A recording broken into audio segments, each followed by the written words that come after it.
So, I'm doing this video because I've been hurt for a while now, and I didn't really know how to say it because for years I just kept it inside, wrote it down, but I knew I couldn't do that. I knew I actually had to speak for once because keeping it inside was making me yell, scream at people so often because how upset I was about myself. Have you ever been called weird, short, fat, ugly, anything that might hurt you in any way? Because I have. The thing is, I was with someone I thought would always be there for me. And you know, it's the people who you think are the closest to you who can hurt you the most. I guess I didn't realize who she really was until it was too late. About half of you who are watching this right now know exactly how I'm feeling, because you feel it too. You've just wanted to give up some days, but you couldn't. You just wanted to stop because what's the point in fighting when it's just all gonna go away? Well, counting now, I've been fighting for 4 years to not give up. And so far I'm winning. Because one day I decided that maybe if I wrote down all my flaws, that maybe it would help me. Maybe it would get me back on my feet. I mean, that is a long shot, but I thought that maybe I could do it. So I did.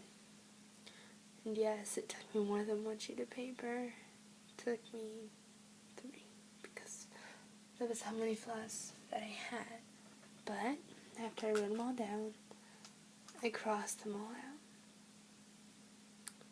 Some I almost couldn't. The thing is, the next day I wrote fat and ugly and disappointment in big bold letters. Scribbled out each and every letter.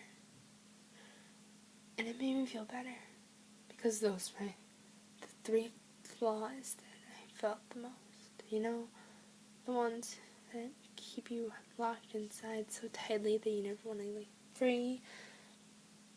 And the thing is, writing it all down did help, but not as much as talking will. And I know this isn't a type of therapy, and I know this might not always help me, but so far, it is.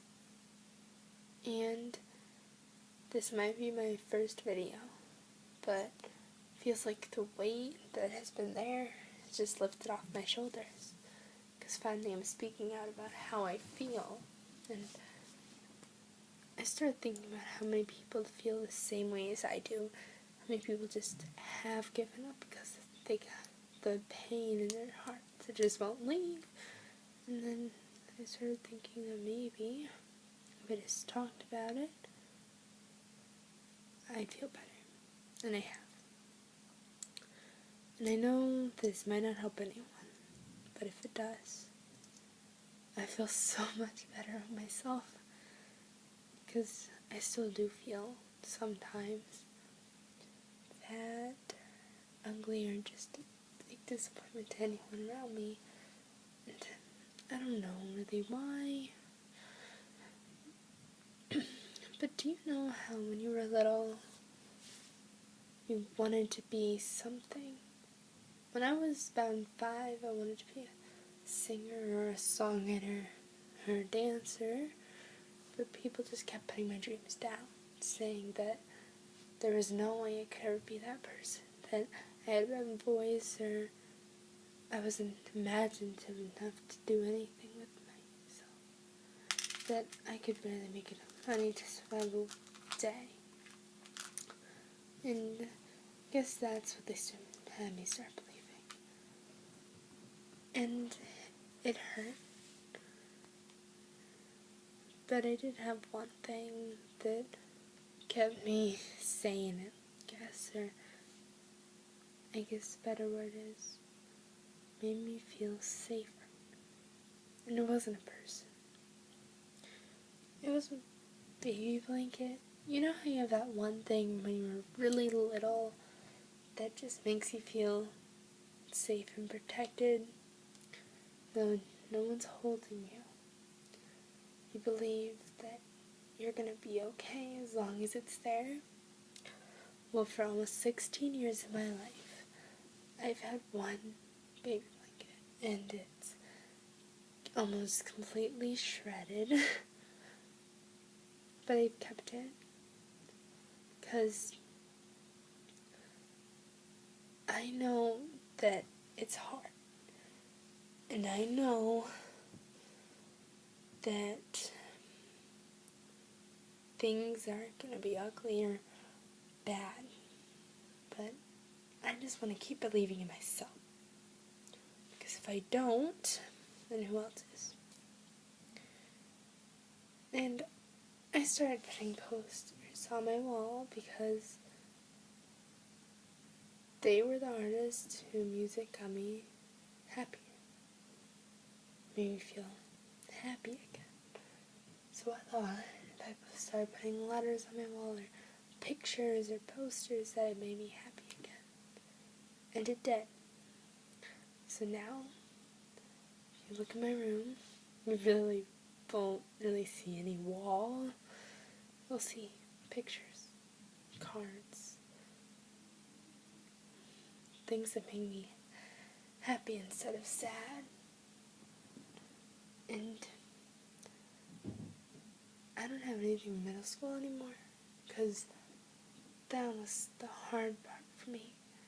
I don't want to remember that. So, instead, I can remember the good times when I spent time with my family, or when I listened to some music, when I saw my favorite TV show.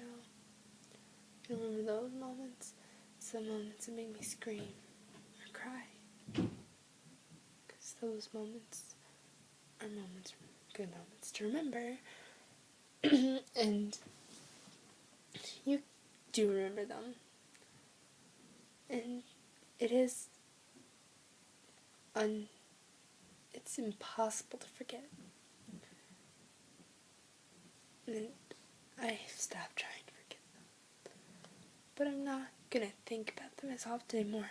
I'm not gonna think those rule my life. Because they don't. They never will, and they never have. Instead, think about the friends I have now. Instead of the friends I lost. Think about the happy memories instead of the bad ones. Think about how it's summer and how my birthday is only 46 days away.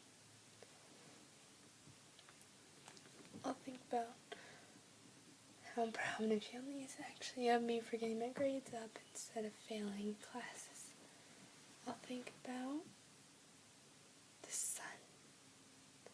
sunshine beaming down on you when you're just laughing and playing, forgetting about everything that could go wrong in the world.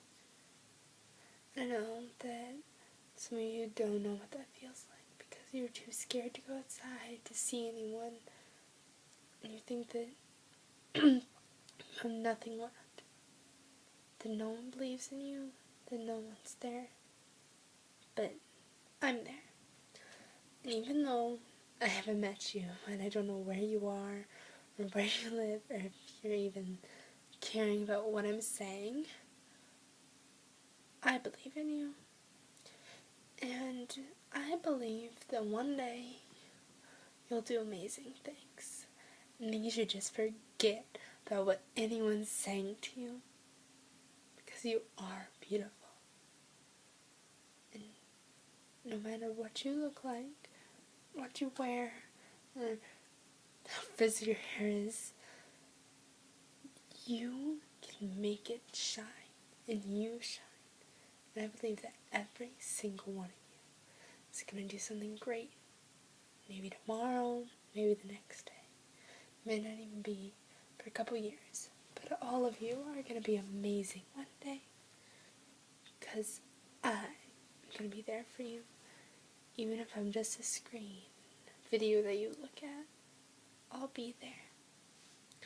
And I know that you may think this is funny, that someone who's never met you believes in you, even though I haven't seen you. I know that you're beautiful. And I wish that I saw this video 4 years ago to make me believe in myself. It was sort of silly for me to be upset about a little bullying, but maybe you haven't heard the whole story. And I can't tell my whole story, alright? Because there would be the fun in that. But I will tell you a little something. Always put trust in your friends. Always make sure they put trust in you. Because if they don't trust you, you can't trust them. And they may come back and they may hurt you. Because that's what happened to me. I'm not saying go all crazy. Search every little bit of them, because that would just be weird. I'm saying they come up with a lame excuse. They start talking to you for nothing. They just start hanging out with people and then come to you later and be like, oh my god, you're still my best friend, like I know we haven't hung out in a while, and then leave. They're not really your friend. I learned that the hard way. And I know you might want to yell or scream, but instead, listen to my voice. Comment whatever you want. I don't care. Believe what you want. Write it down. Say it out loud. Because just don't scream. I screamed. And I yelled for so long. And it didn't help anything. And it won't help anything. I guess I learned that the hard way, though. So now, I'm telling you, all of you, I know that there aren't going to be that many people watching this, but if I get just one person to believe that everything's going to be okay, I will feel so much better. And even though it might not be for a few years, even if it's not for 10 years, if I one day look back this video, just see a comment that says, I believe in myself now because of you, that will mean the world to me. Even if it's only one person out of so many. Because I don't care. You're all special. And I realize I'm special now. That's all I really need to say. That's all I really want to say for now. So with that, goodbye. And maybe.